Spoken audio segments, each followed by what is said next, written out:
एक गांव में एक आदमी रहता था जो बहुत बूढ़ा हो चुका था, जिस वजह से उसे कम दिखाई देता था और बहुत कमजोर हो गया था। इसलिए अपनी बची खुची जिंदगी अपने बेटे के साथ बिता सके, इसलिए शहर में रह रहे उसके बेटे के घर रहने चला गया।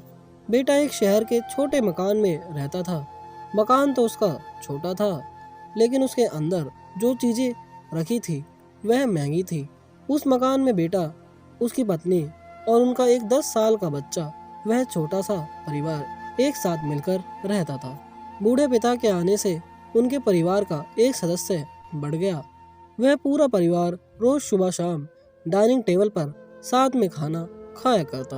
बूढ़ा पिता अपनी कमजोरी के चलते हमेशा खाने की चीजें नीचे गिराता रहता और कई बार कांच के बर्तन भी टूट जाया करते थे। कुछ दिनों तक तो बहू और बेटे ने वह सब सहन किया, लेकिन बाद में वह दोनों बूढ़े की ऐसी हरकतों से चिढ़ने लगे। एक दिन बेटे ने कहा कि ऐसा कब तक चलेगा, हमें कुछ करना पड़ेगा। उसकी पत्नी भी इस बात से सहमत हुई। अगले दिन बेटा कहीं से एक पुराना मेज लेकर आया और घर के एक कोने में उसे लगा दिया और अपने पिता से कहा कि आप यहीं पर बैठकर खाना खा लिया कीजिए। उन्होंने एक लकड़ी का बर्तन भी बनवाया जिसमें वे अपने बूढ़े बाप को खाना देने लगे। अपने कांच के कीमती बर्तन बचाने के लिए अपने बूढ़े बाप को लकड़ी का बर्तन देने में उन्हें जरा भी शर्म नहीं आई।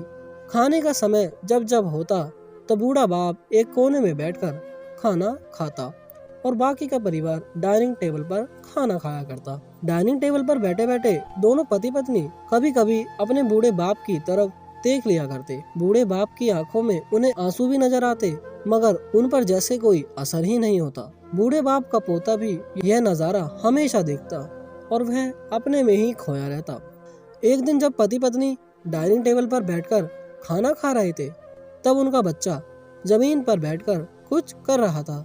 उन दोनों ने बच्चों के हाथ में लकड़ी का टुकड़ा देखा, लेकिन उन्हें कुछ समझ नहीं आया कि बच्चा लकड़ी के टुकड़े के साथ क्या कर रहा है। जब बच्चे के पिता ने उसे पूछा कि बेटा आओ खाना खा लो, तुम नीचे बैठकर क्या कर रहे हो, तब बच्चे ने भोलेपन से कहा, अरे मम्मी पापा, मैं आप दोनों के लिए लकड़ी का बर्तन बना रहा हूँ ताकि आप लोगों को जब आप बूढ़े हो जाओ तो मैं दिन में खाना दे सकूं। अपने नादान बेटे द्वारा की गई यह सहज बात दोनों के दिल में तीर की तरह उतर गई। दोनों एक दूसरे का चेहरा निहारने लगे।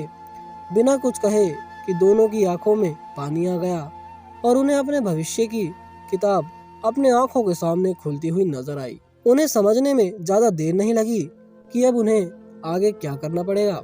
अगले दिन कमरे के कोने से वह पुराना मेज हट गया और अब बूढ़े पिता और बाकी का परिवार साथ में मिलकर फिर से खाना खाने लगे।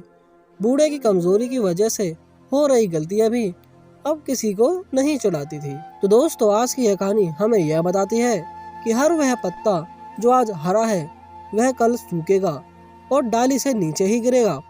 इसलिए हमें अपने बड़े बूढ़ों का हमेशा ख्याल रखना चाहिए और हमें हमारे माता पिता और बुजुर्गों के साथ वैसा ही व्यवहार करना चाहिए जैसा हम चाहते हैं कि हमारे बूढ़े होने के बाद हमारे बच्चे हमारे साथ करें। तो दोस्तों, आई होप आपको ये कहानी पसंद आई होगी। अगर पसंद आई तो वीडियो को लाइक करना, कमेंट करना, शेयर करना और हमारे आने वाली वीडियो देखने के लिए रोज स्टोरी स्टूडियो को सब्सक्राइब करना।